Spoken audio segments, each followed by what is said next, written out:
толкова влакове, кораби и самолети. И какво от това?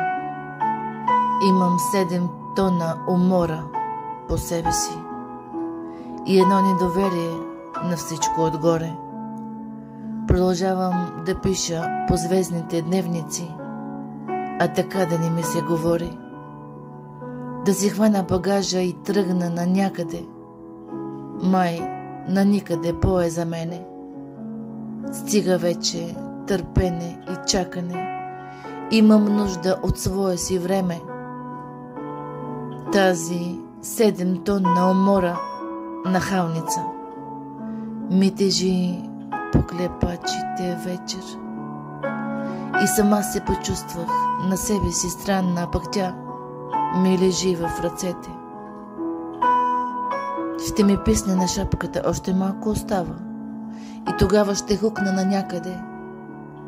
Като стана пак себе си, ще се върна навярно, ако има кой да ме чака.